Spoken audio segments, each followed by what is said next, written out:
하나님 말씀 사도행전 18장 12절부터 18절까지 다 같이 합독하시겠습니다. 시작. 갈리오가 아가야 총독이 되었을 때에 유대인이 일찍 일어나 바울을 대적하여 재판 자리로 데리고 와서 말하되 이 사람이 율법을 어기어 하나님을 공경하라고 사람들을 권한다 하거늘 바울이 입을 열고자 할 때에 갈리오가 유대인들에게 이르되 너희 유대인들아 만일 무슨 부정한 일이나 괴악한 행동이었으면 내가 너희 말을 들어주는 것이 가하거니와 만일 문제가 언어와 명칭과 너희 법에 관한 것이면 너희가 스스로 처리하라. 나는 이러한 일에 재판장 되기를 원치 아니하노라 하고 저희를 재판 자리에서 쫓아내니 모든 사람이 해당장 소스데네를 잡아 재판 자리 앞에서 때리되 갈리오가 이 일을 상관치 아니하니라. 바울은 더 여러 날 유하다가 형제들을 작별하고 배 타고 수리아로 떠나갈새 브리스길라와 아굴라도 함께 하더라. 바울이 일찍 서원이 있으므로 겐그레아에서 머리를 깎았더라. 아멘. 본문은 사도 바울이 고린도 지역에서 사역할 동안에 일어난 일입니다. 초기 기독교는 로마 제국으로부터 박해를 받았다기보다는 오히려 유대교로부터 극심한 박해를 받았습니다. 로마 제국은 그 넓은 영토를 다스리는 데 있어서 관용 정책을 폈습니다. 그러니까 반란을 일으키지 않고 세금만 잘 거두면 그 민족 고유의 문화와 또 종교를 어느 정도 허용하고 관용하는 정책을 펼쳤습니다. 따라서 로마 제국은 기독교를 유대교의 한 분파로 보고 어느 정도 초기 기독교를 허용했습니다. 그러다가 이제 본격적으로 로마로부터 기독교가 박해당하기 시작한 것은 약 AD 100여 년 정도, 우리 성경으로는 요한계시록이 쓰여질 때쯤부터 로마 황제 숭배 여부로 인하여 기독교가 로마로부터 극심한 탄압과 박해를 받았습니다. 그 전까지는 예수를 누구로 보느냐 하는 관점으로 인해서 유대교로부터 극심한 박해를 받았습니다. 오늘 성경 본문은 갈리오라고 하는 사람이 새롭게 총독으로 부임했을 때 고린도에 있던 유대인들이 바울을 잡아서 총독에게 데리고 가서 고발하였습니다. 그런데 갈리오 총독이 말하기를 너희가 이 바울을 고소한 것은 너희 종교에 관한 것이기 때문에 너희 스스로 처리하라고 하면서 각하를 했습니다. 왜냐하면 말씀드린 것처럼 그 민족의 문화나 종교를 허용하고 관용 정책을 펼고 또 기독교 초기를 로마는 유대교의 한 분파로 봤기 때문에 이것을 유대교 종교의 문제로 봤습니다. 그래서 갈리오는 이 문제에 관여하지 않고 너희 유대인들이 스스로 이 일을 처리하도록 각하였습니다. 이것은 마치 요한복음 18장 31절에서 바리새인들이 예수님을 잡아가지고 빌라도에게 데리고 가서 십자가에 못 박아 죽게 해달라고 요청했을 때 빌라도가 이것은 너희 종교에 관한 것이기 때문에 너희 법대로 처리하라고 처음에 거절했던 것과 같은 이치였습니다. 자, 그런데 오늘 우리 18절 다시 한번 읽어보시겠습니다. 자, 18절만 다시 읽겠습니다. 시작. 바울은 더 여러 날 유하다가 형제들을 작별하고 배 타고 수리아로 떠나갈새 브리스길라와 아굴라도 함께 하더라. 바울이 일찍 서원이 있으므로 겐그레아에서 머리를 깎았더라. 바울이 일찍 서원이 있었으므로 겐그레아에서 그 머리를 깎았다라고 말합니다.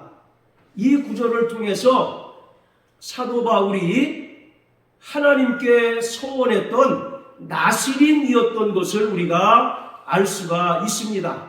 구약 성경을 보면 나시린이라고 하는 제도가 있습니다.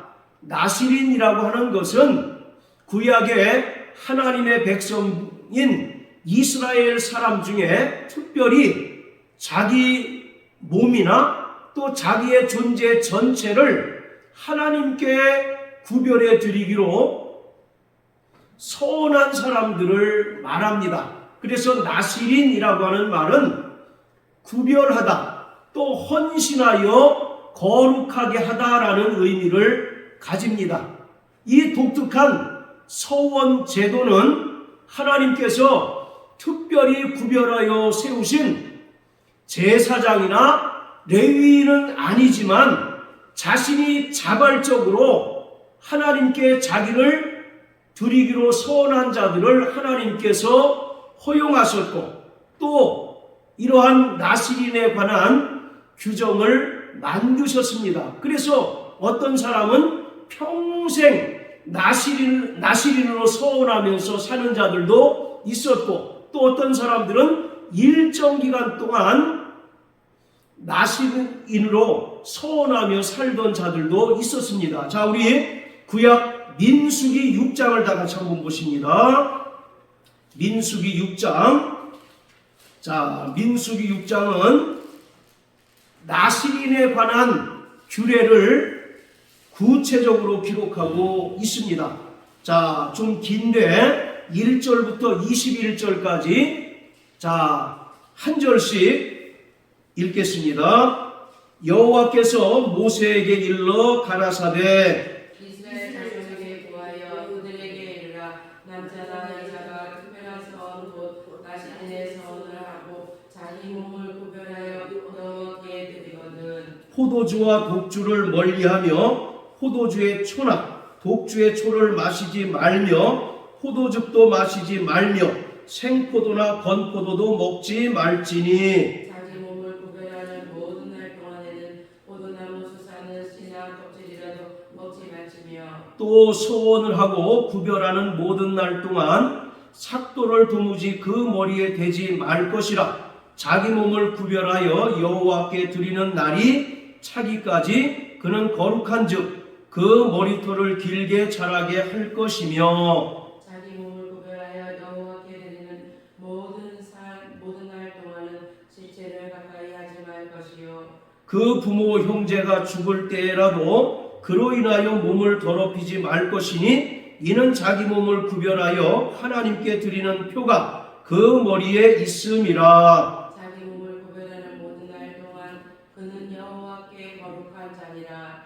누가 후련히 그 곁에서 죽어서 스스로 구별한 자의 머리를 더럽히거든 그 몸을 정결케 하는 날에 머리를 밀 것이니 곧 제7일에 밀 것이며 제8일에 산 비둘기 2마리나 집 비둘기 새끼 2마리를 가지고 회막문에 와서 제사장에게 줄 것이요 제사장은 그 하나를 속죄제물로 하나를 번제물로 드려서 그의 시체로 인하여 얻은 죄를 속하고 또 그는 당일에 그의 머리를 성결케 할 것이며 자기 몸을 구별하여 여호와께 드리는 날을 새로 정하고 1년순의 수양을 가져다가 속건제를 드릴지니라. 자기 몸을 구별할 때에 그 몸을 더럽혔은즉 지나간 날은 무효하니라. 나시린의 법은 이러하니라. 자기 몸을 구별한 날이 차면 그 사람을 회막문으로 데리고 갈 것이요 그는 여호와께 예물을 드리되 번제물로 1년 된 흠없는 수양 하나와 속죄제물로 1년 된 흠없는 어린 암양 무교병 한 광주리와 고운 가루에 기름 섞은 과자들과 기름 바른 무교 전병들과 그 소제물과 전제물을 드릴 것이요.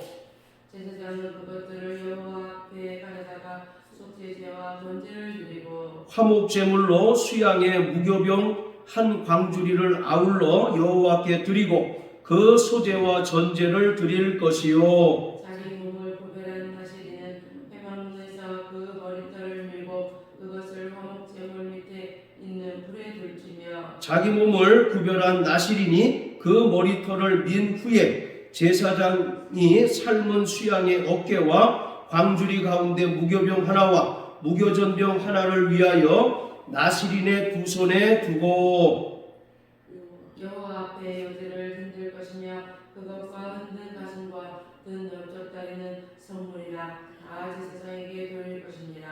그 후에는 나시린이 포도주를 마실 수 있느니라. 이는 곧 서원한 나실인이 자기 몸을 구별한 일로 인하여 여호와께 예물을 드림과 행할 법이며 이 외에도 힘이 미치는 대로 하려니와 그 서원한 대로 자기 몸을 구별하는 법을 따라 할 것이니라. 아멘. 자, 거기 보면 자기 몸을 구별하는 모든 날 동안 이런 말들이 계속 반복됩니다. 즉 서원한 기간 동안이라는 뜻이에요. 그래서 어떤 사람은 평생 서원하여 나실인으로 사는 사람들도 있고 또 어떤 사람은 일정 기간 동안만 서원하고 또 나실인으로 사는 사람들이 있습니다.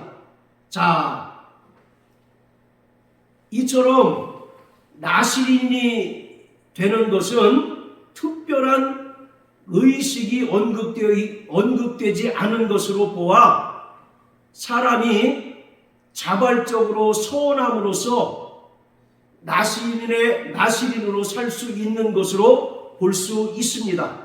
그러나 나실인의 그 서원 기간이 끝나면 반드시 성전 제사장에게 가서 번제와 속죄제와 화목제물을 드려야 합니다. 자, 이처럼 구약에 보면 나실인이라고 하는 제도가 있습니다. 우리가 민수기 6장에서 읽어봤듯이 중요한 것은 이러한 나실인은 반드시 세 가지 것들을 의무적으로 지켜야 합니다. 첫째는 포도주와 독주를 마시지 말아야 하고 또 포도주로 만든 식초 그리고 독주로 만든 식초뿐만 아니라 포도 즉 생포도, 건포도를 일체 먹지 못합니다. 그러니까 이 나실인은 그 서원한 날 동안에는 포도소사는 씨나 껍질까지도 먹지 못하도록 규정하고 있어요. 이것은 구약 성막에서 봉사하는 제사장들이 성막 봉사할 때만 포도주와 독주를 마시지 못하도록 금지한 것과 비교가 됩니다.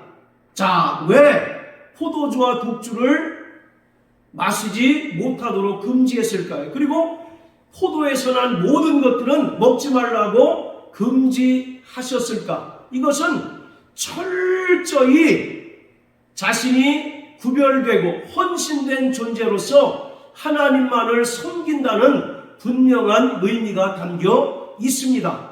에베소서 5장 18절에 보면 술 취하지 말라. 이는 방탕한 것이니 오직 성령의 충만을 받으라고 말한 것처럼 나실인은 자기의 의지를 따라 사는 자가 아니라 이미 자기가 자원하여 서원함으로써 하나님께 특별히 드려진 자로서 하나님의 의를 따라서 하나님께 온전히 드려진 자로서 헌신된 삶을 살기로 결단한 의미로 서원한 기간 동안 포도주와 독주를 마시지 못하고 또 포도에서 난 모든 소사는 다 먹지 못하게 되어 있습니다. 자, 이것이 바로 첫 번째고, 두 번째는 나실인은 그 서원한 기간 동안에는 그 머리에 삭도를 대지 못합니다.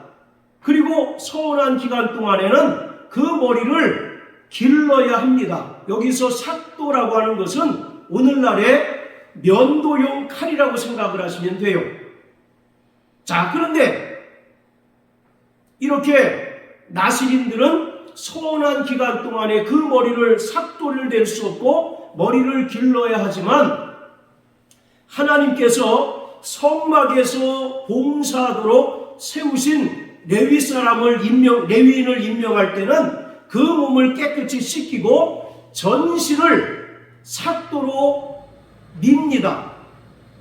이러한 레위 사람과 또 나시린은 이렇게 또 비교가 될 수가 있어요. 왜 머리에 삭도를 대지 말라고 했을까? 그 당시에 머리라고 하는 것은 생명과 권위를 상징을 합니다.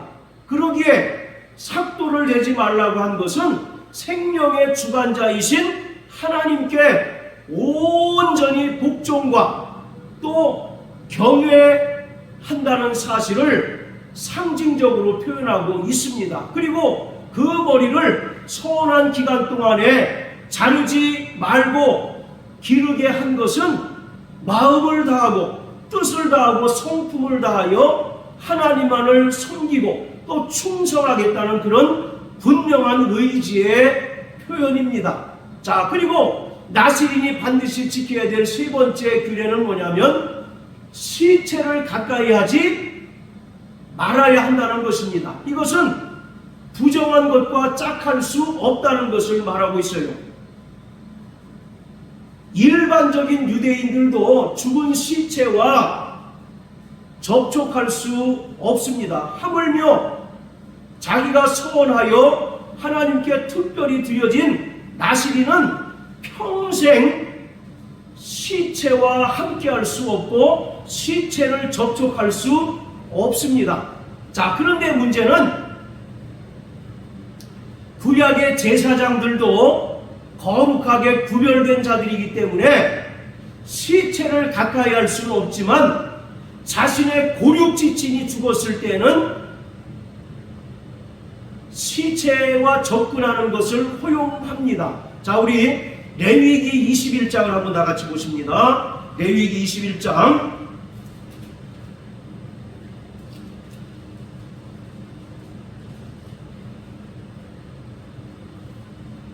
자, 1절부터 3절까지 같이 읽겠습니다. 시작. 여호와께서 모세에게 이르시되 아론의 자손 제사장들에게 고하여 이르라. 백성 중에 죽은 자로 인하여 스스로 더럽히지 말려니와 고륙지친인 부모나 자녀나 형제나 출가하지 아니한 처녀인 친자매로 인하여는 몸을 더럽힐 수 있느니라. 바로 제사장들이 지켜야 될 규례인데 이 제사장들에게도 죽은 시체와 접촉하지 말라고 말씀합니다. 그런데 2절과 3절에 보면 예외사항을 규정하고 있습니다.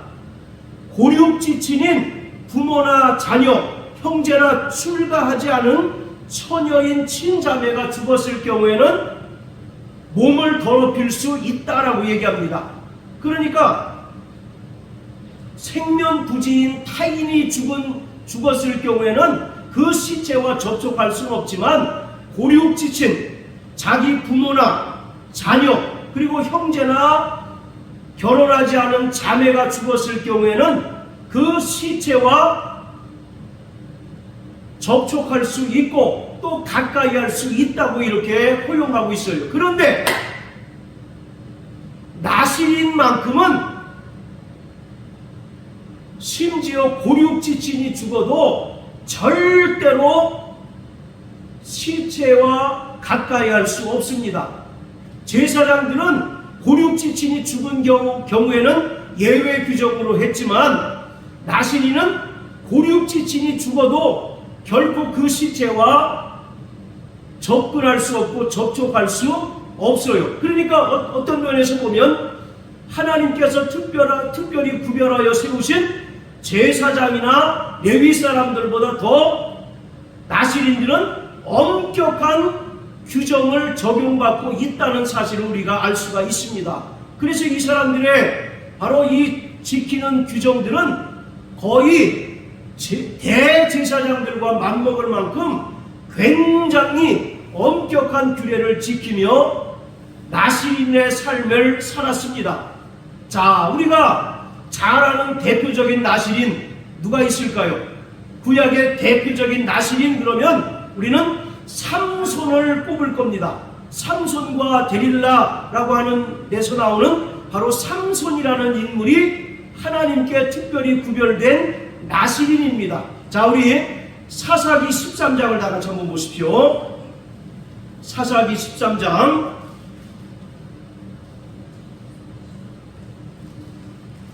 자 2절부터 5절까지 같이 읽겠습니다. 시작. 소라 땅에 단 지파의 가족 중 마노아라 이름하는 자가 있더라. 그 아내가 잉태하지 못하므로 생산치 못하더니 여호와의 사자가 그 여인에게 나타나시고 그에게 이르시되 보라 내가 본래 잉태하지 못하므로 생산치 못하였으나 이제 잉태하여 아들을 낳으리니 그러므로 너는 삼가서 포도주와 독주를 마시지 말지며 무릇 부정한 것을 먹지 말지니라. 보라 내가 잉태하여 아들을 낳으리니 그 머리에 삭도를 대지 말라. 이 아이는 태에서 나옴으로부터 하나님께 바치운 나시린이 됨이라. 그가 블레셋 사람의 손에서 이스라엘을 구원하기 시작하리라. 자, 바로 단지파 출신의 삼손이라고 하는 인물이 있는데 이 사람이 하나님께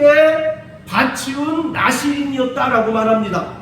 5절에 보면 보라 내가 잉태하여 아들을 낳을 터인데 그 머리에 뭘 대지 말라고요? 삭도를 대지 말라. 그리고 이 아이는 태에서 나옴으로부터 하나님께 바치운 나시린이다 라고 이와 같이 말하고 있습니다. 이처럼 구약에 많은 나시린들이 있지만 대표적인 나시린이 바로 삼손을 꼽을 수가 있습니다. 자, 그렇다면 중요한 것은 신약시대에 이러한 나시린이 우리에게 어떤 의미를 부여하는가.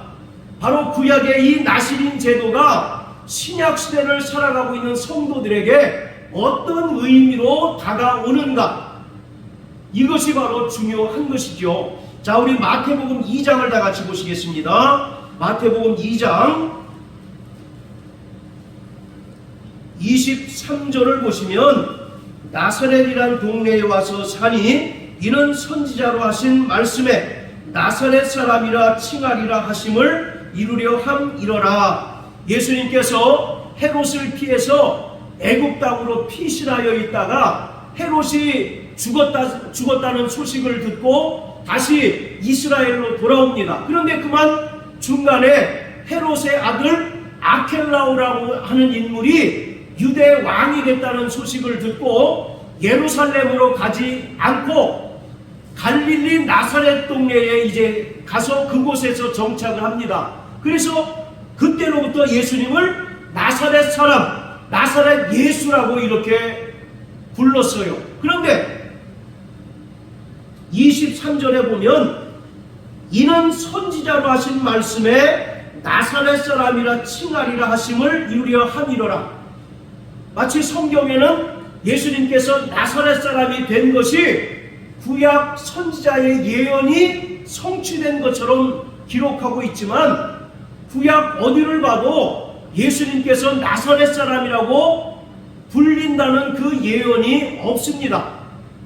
자, 그렇다면 왜 예수님을 나사렛 사람이라고 불렀을까? 그런데 사람들은 이 나사렛이라고 하는 명칭이 바로 예수님께서 바로 나시린이라고 하는 분명한 증거다라고 생각을 합니다. 이 나사렛이라고 하는 말과 나시린이라고 하는 말이 히브리 자음의 발음이 유사해서 예수님을 나사렛 사람이라고 부른 것을 예수님께서 하나님께 바치운 나시린의 삶을 산 것을 예언한 것이다 라고 이렇게 이해를 합니다. 그러나 이것은 성경적으로 맞지를 않습니다. 자, 우리 이사야서 11장을 다 같이 한번 보십니다. 이사야서 11장.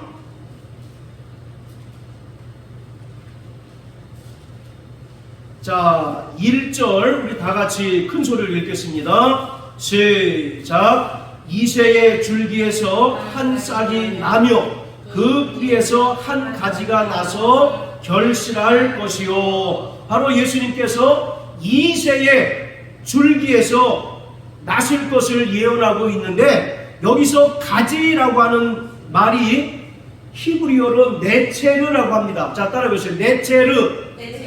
이 네체르라고 하는 말과 나시린이라고 하는 말이 같은 어원에서 나왔어요.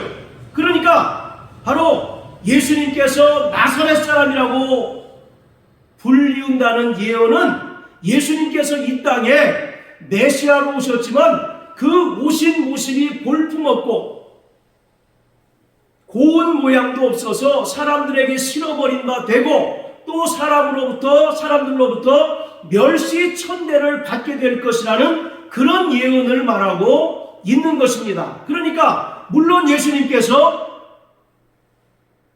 나시린과 같은 삶을 살았지만 결코 예수님께서 나시린이었다라고 하는 것은 성경적으로 입증할 만한 그런 근거가 없습니다. 자, 다시 사도행전 18장으로 돌아갑니다. 자, 사도행전 18장 18절에 보면 바울이 일찍 서원이 있으므로 겐그레아에서 머리를 깎았다라고 말씀하고 있어요. 이것은 바울이 하나님께 특별히 드려진 나시린의 삶을 살았던 것을 우리에게 말하고 있습니다. 그런데 그가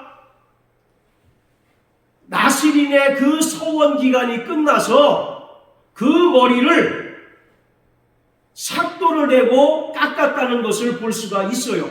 자, 이처럼 사도 바울은 하나님께 드려진 나시린의 삶을 살았습니다. 자, 그런데 이 사도 바울이 나시린으로서 서원하고 나시린의 삶을 살았지만 구약에 기록된 그 규례들을 철저히 지킨 것 같지는 않습니다. 왜냐하면 한번 생각해 보세요. 사도 바울이 주의 만찬에 참여했을까요? 안 했을까요? 그런 기록은 없지만 분명히 참석했으리라고 충분히 짐작을 할 수 있습니다. 왜냐하면 고린도전서 11장에도 바울이 엄연히 주의 만찬에 대해서 언급하고 있잖아요. 그렇기 때문에 사도 바울은 주의 만찬에 참여했을 것입니다. 자, 그런데 규약에 나타난 나시린의 규례를 보면 만찬에 참여할 수 있습니까? 없습니까? 있어요. 없죠. 포도에서 난 모든 것은 다 마실 수 없다고 얘기하잖아요.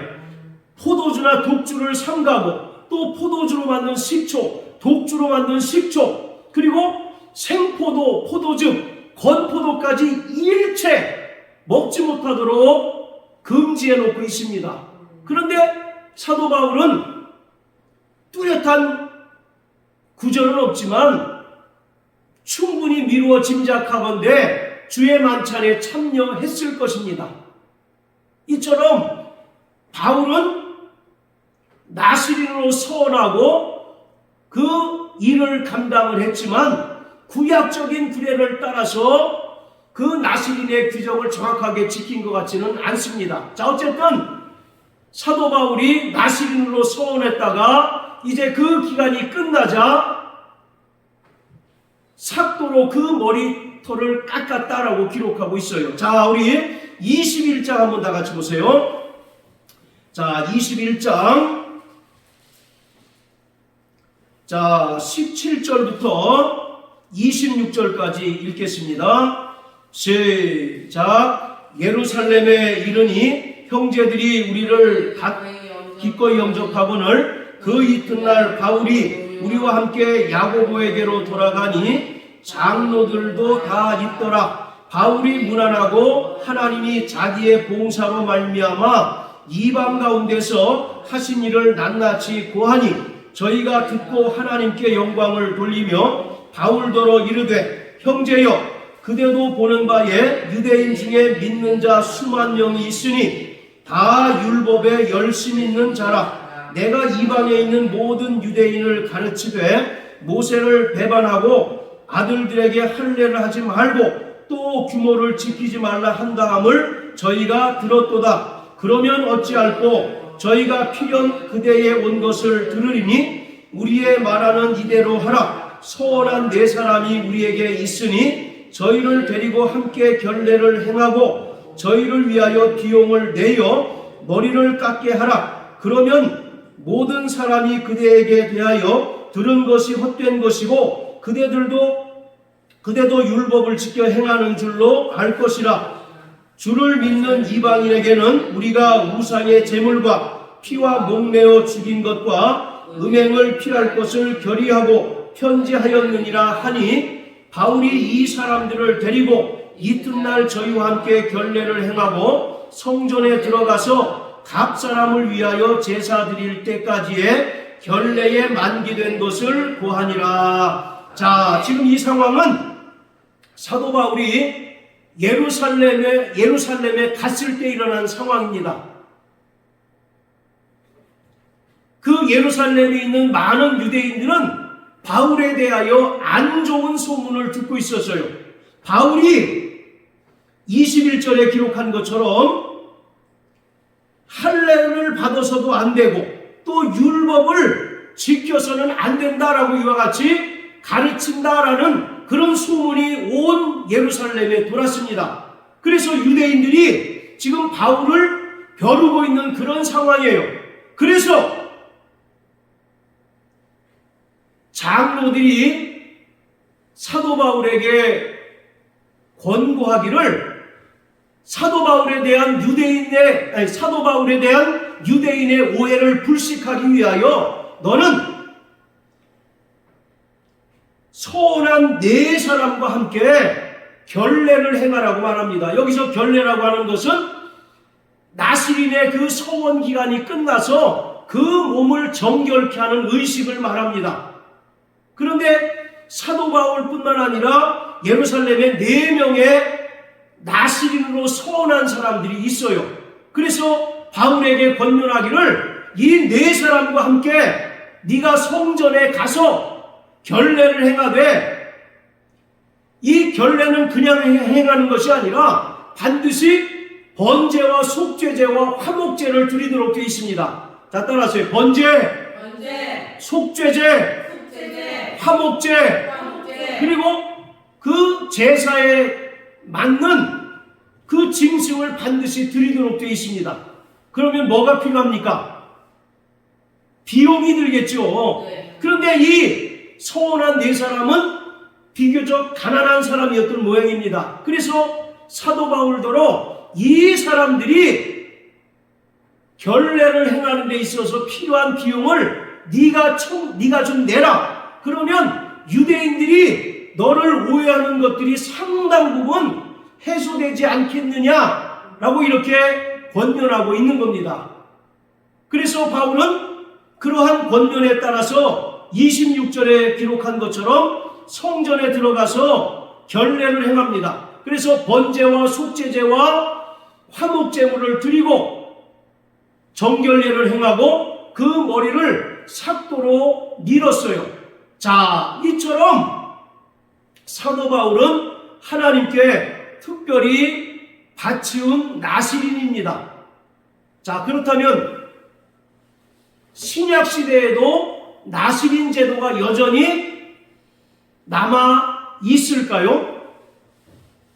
예수님께서 십자가에 달려 죽으시기 전에는 나시린의 서원이 존재하고 있었습니다. 대표적인 사례가 바로 침례 요한입니다. 자, 우리 누가복음 1장을 다 같이 보십시오. 누가복음 1장.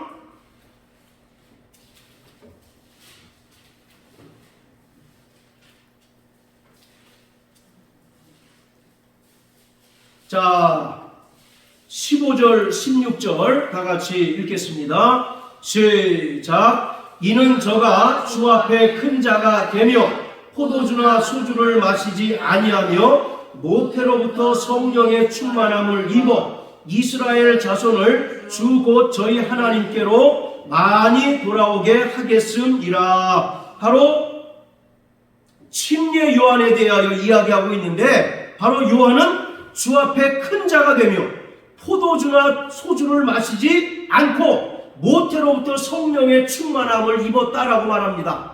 아까 우리가 민수기 6장에서 나실인들이 그 서원한 기간 동안 반드시 지켜야 할 세 가지 규례를 찾아봤죠. 그 첫 번째가 뭡니까? 포도주와 독주를 마시지 말라는 거였죠.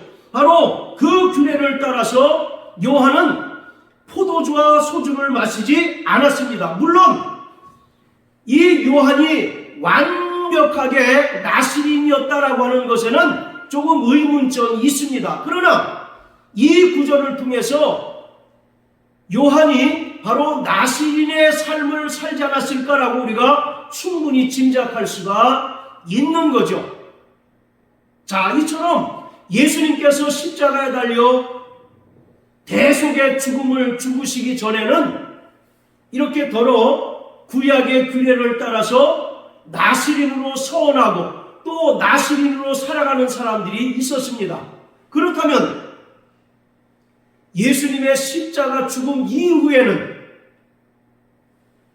이 구약의 규례를 따라 나실인 제도가 존재했을까요? 그리고 구약의 이 나실인 제도가 과연 신약 시대를 살아가는 오늘 저와 여러분들에게 어떤 의미를 부여해 줄까요? 이것이 오늘 중요한 내용입니다. 결론적으로 말씀드리면 신약의 모든 구원받은 성도들은 하나님께 드려진 나실인이라는 것입니다. 할렐루야. 그리고 구약의 모든 나실인에 대한 규례는 신약교회 성도들이 지향해야 할 삶의 거룩한 모습을 우리에게 설명해주고 있는 것입니다.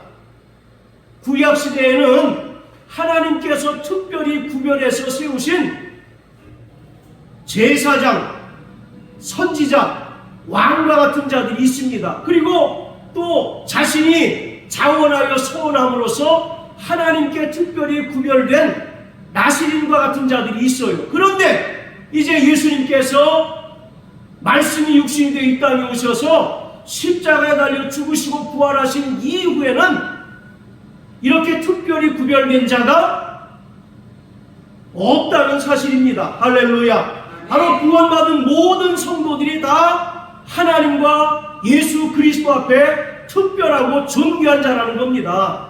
그래서 베드로전서 2장 9절에 보면 너희는 택하신 족속의 왕같은 제사장이라고 말하고 있어요. 구약에는 특별히 하나님께서 구별한 자와 일반적인 사람이 있지만 예수님께서 십자가에 달려 죽으시고 부활하신 후에는 그리스도 안에 존재하는, 그리스도 안에 거하는 모든 자들은 다 하나님의 특별한 자라는 겁니다. 할렐루야. 그리고 하나님께 다 특별히 드려진 나실인이라고 하는 것입니다. 그렇기 때문에 예수님의 십자가 죽음과 부활 이후에는 구약의 이 나실인은 신약교회 성도들에게는 보편적인 직분이 되어버리고 말았던 것입니다. 그러므로 신약시대를 살아가는 구원받은 성도들은 자신의 정체성을 분명히 깨닫는 자가 되어야 합니다. 그리고 철저히 구원받은 이후에는 하나님께 구별된 삶을 살아가야 하는 것입니다. 그런데 이러한 구별된 삶을 살되 구약의 율법에 정한 그 규정들을 지키지 않아도 된다는 것입니다. 그래서 머리에 삭도를 내지 않고 길게 자라게 해야 된다는 그런 규정을 지키지 않아도 되는 겁니다. 그리고 포도에서 난 것은 일체 먹지 말라고 한 그 금지 조항도 더 이상 우리에게는 허용이 되지 않는 것이고요. 그리고 시체와 접촉하는 것을 금지한 그 규정도 우리는 얼마든지 초월할 수가 있는 것입니다. 다만 중요한 것은 구약에서 규정하고 있는 그 나시린의 근본 정신은 우리가 충분히 깨닫고 이어받되 율법적으로 그 조항 하나하나를 지킬 필요가 결코 없다는 것이에요. 그래서 우리는 얼마든지 포도에서 나는 모든 소산들을 먹을 수 있고 시체와 접촉하는 것도 얼마든지 허용될 수 있습니다. 만약에 시체와 접촉하는 것이 또 접근하는 것이 금지된다면 장례식에 참석할 수 있어요? 없어요? 장례식에 참석할 수가 없죠. 그러나 우리는 진리 안에서 완벽하게 자유한 자들입니다. 할렐루야. 바로 갈라디아서 5장 1절에 보면 예수님께서 우리를 자유케 하셨다라고 말씀하고 있어요. 바로 이 자유케 하셨다는 것은 죄와 사망의 권세에서 우리를 자유케 하셨습니다. 할렐루야. 다 따라하세요. 나는 죄와 사망의 권세에서 자유한 자다. 그리고 두 번째, 율법의 모든 규례로부터 완벽하게 자유한 자가 되었습니다. 그래서 더 이상 구약 율법에서 정한 여러 가지 의식들을 지키지 않아도 되는 그런 자유가 우리에게 있는 것이에요. 그렇기 때문에 우리는 이 나시린의 근본 정신은 우리가 이어받고 또 그러한 삶을 지향하여 살되 그 나시린을 위하여 규정한 그 규례들을 지킬 필요가 없다는 것입니다. 할렐루야. 바로 예수님께서 십자가에 달려 죽으시고 부활하심으로써 누구든지 그리스도 예수 안에서는 다 특별한 자요, 다 존귀한 자가 되었습니다. 그래서 고린도전서 1장 1절에 보면, 자, 우리 고린도전서 1장을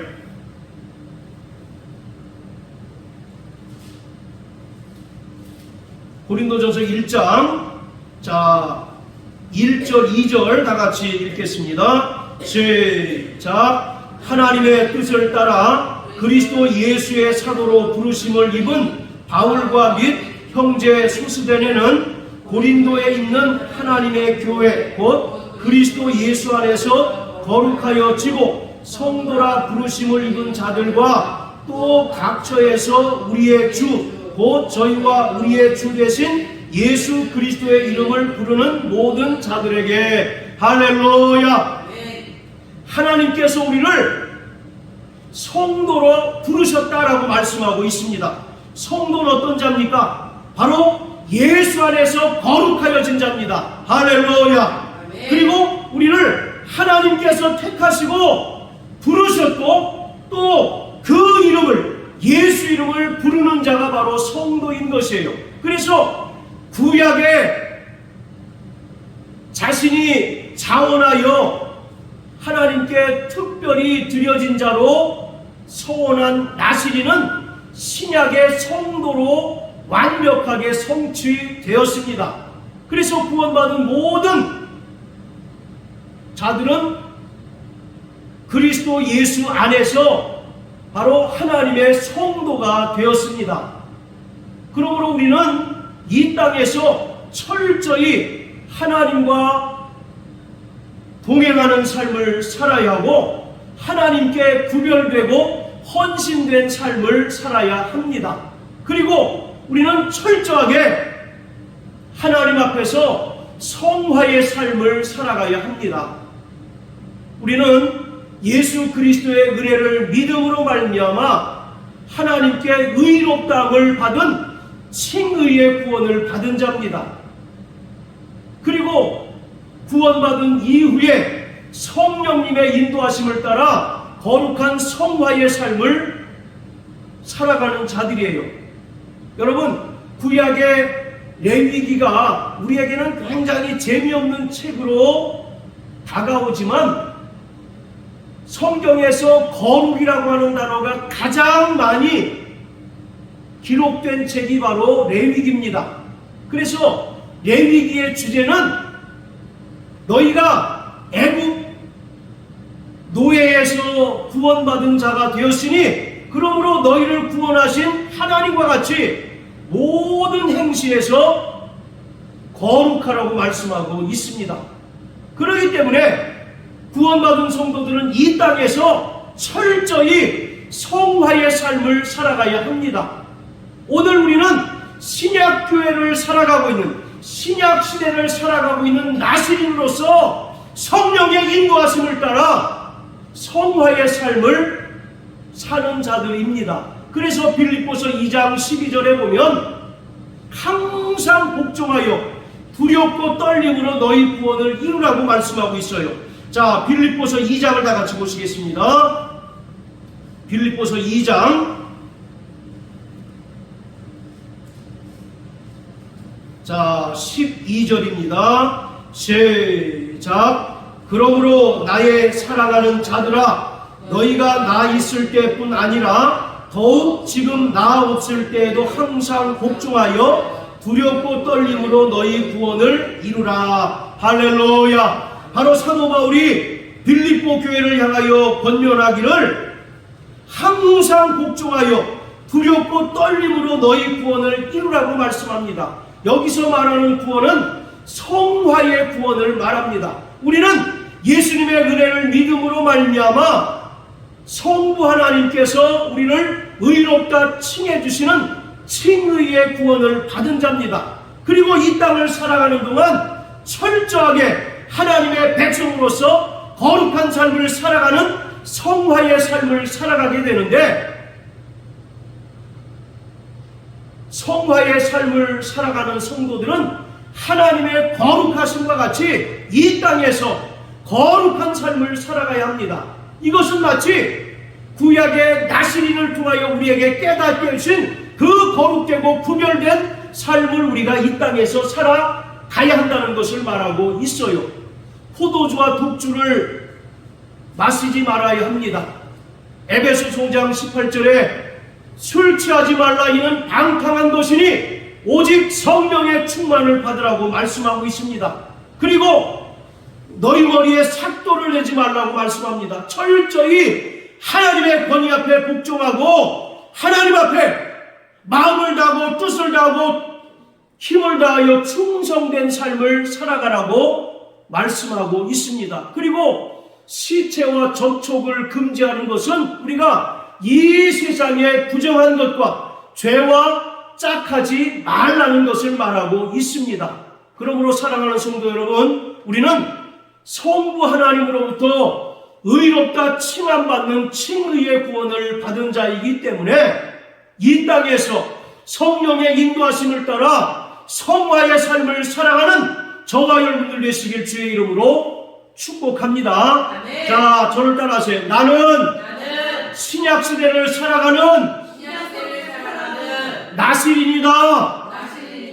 바로 구약의 나시린 제도는 이미 이 땅에 더 이상 존재하지 않습니다. 그렇기 때문에 우리는 구약에서 설명하고 있는 그 나시린의 삶을 지향하는 바로 영적 나시린의 삶을 살아야 한다는 것을 말하고 있어요. 자, 우리 베드로 전서를 다 같이 보시겠습니다. 베드로 전서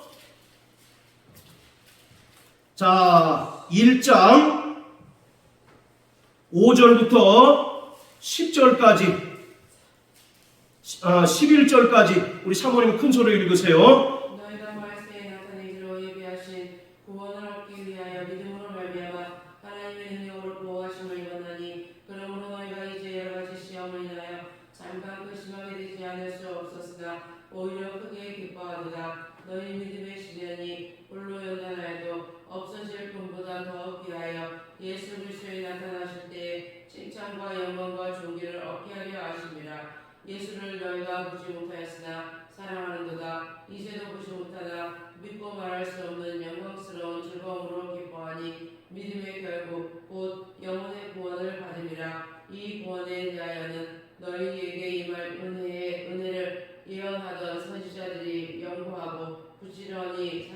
11절까지. 자기 속에 계신 그리스도의 영이 그 받으실 고난과 후에 얻으실 영광을 미리 증거하여 어느 시 어떠한 때를 지시하는지 상고하니라. 아멘. 자, 5절 보세요. 너희가 말세에 나타내기로 예비하신 구원을 얻기 위하여, 이렇게 되어 있습니다.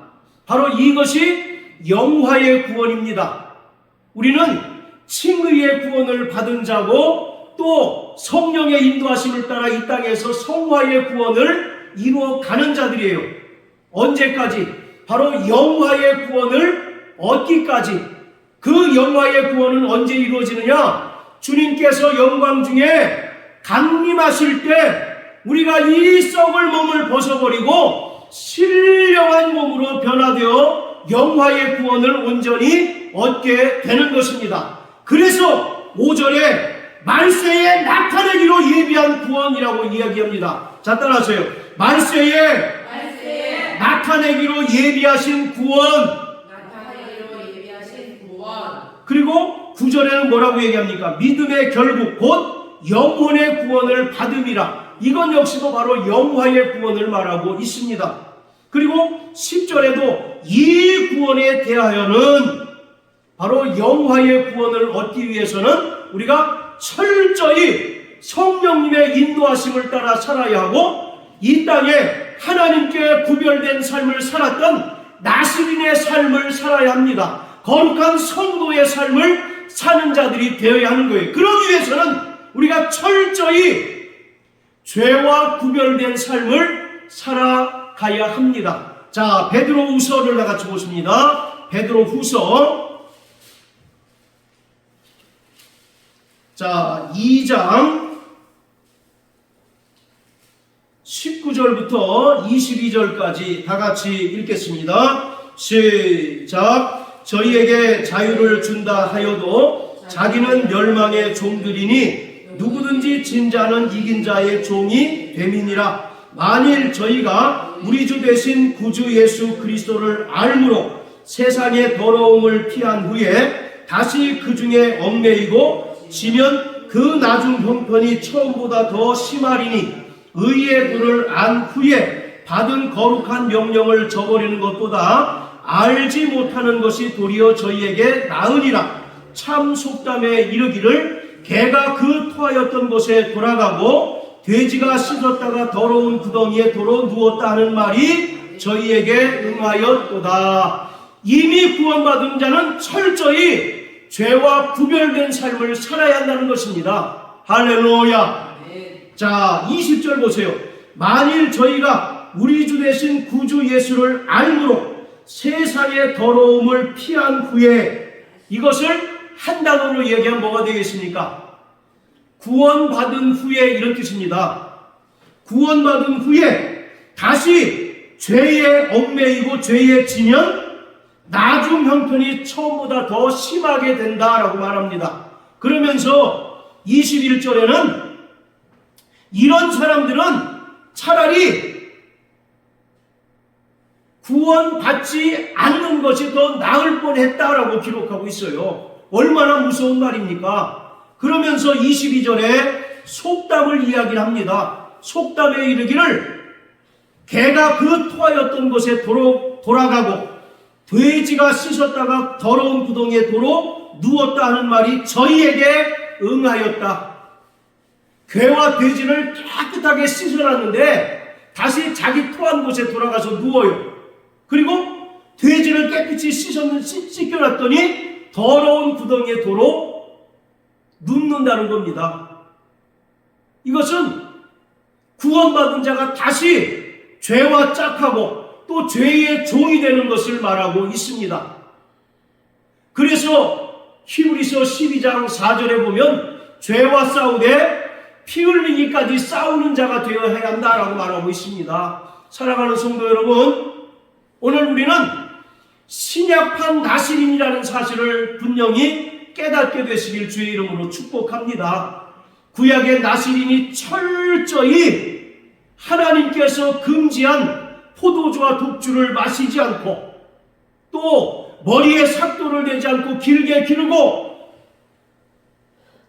시체를 접촉하지 않았던 것처럼 오늘 우리는 이 땅에서 하나님께 드려진 거룩한 성도로서 온전히 사는 자가 되어야 합니다. 그러기 위해서는 우리는 날마다 성령의 충만함을 받고 또 죄와 짝하는 것이 아니라 죄와 구별된 삶을 살아가야 합니다. 그리고 때로는 우리가 연약함으로 인하여 우리의 육체의 욕심을 따라서 범죄할 때도 있지만 그때마다 미쁘시고 의로우신 하나님 앞에 날마다 우리 죄를 자백하고 회개하여 죄사함 받고 거룩한 자가 되어야 합니다. 자, 요한일서 1장을 다 같이 보십시오. 요한일서 1장 자 9절 10절 시작. 만일 우리가 우리 죄를 자백하면 저는 미쁘시고 의로우사 우리 죄를 사하시며 모든 불의에서 우리를 깨끗게 하실 것이요 만일 우리가 범죄하지 아니하였다 하면 하나님을 거짓말하는 자로 만드는 것이니 또한 그의 말씀이 우리 속에 있지 아니하니라. 할렐루야. 바로 우리가 이 땅에서 거룩한 성도로 또 신약한 나시린으로 살아가다가 우리가 믿음이 연약하고 또 때로는 육체의 정욕에 끌려 죄를 범할 때도 있습니다. 그럴 때마다 우리는 철저히 하나님 앞에 회개하는 자가 되어야 합니다. 우리의 모든 죄를 자백하는 자가 되어야 하는 거예요. 하나님께서는 미쁘시고 의로우셔서 우리의 죄를 사하시고 또 우리를 불의해서 깨끗게 하십니다. 할렐루야. 그러나 이미 구원받았다가 죄에 지고 죄의 종노릇한 자는 내가 무슨 죄를 저질렀어라고 자기의 죄를 부인합니다. 그런 자들은 하나님을 거짓말하는 자라고 하나님을 거짓말하는 자로 만든다라고 기록하고 있습니다. 사랑하는 성도 여러분, 우리는 하나님께 특별히 드려진 거룩한 나시린이요 또 성도라는 사실을 깨달으셔서 이 땅에서 성령의 인도하심을 따라 거룩한 성화의 삶을 사시는 저와 여러분들 되시길 주의 이름으로 축복합니다. 아멘. 그리고 날마다 성령의 인도하심을 따라서 죄와 구별된 삶을 사시고 또 날마다 예수님의 보혈을 의지하여 회개하고 또 우리의 죄를 자백하여 거룩한 성도의 삶을 살아가는 저와 여러분들 되시길 예수님 이름으로 축복합니다. 네. 할렐루야.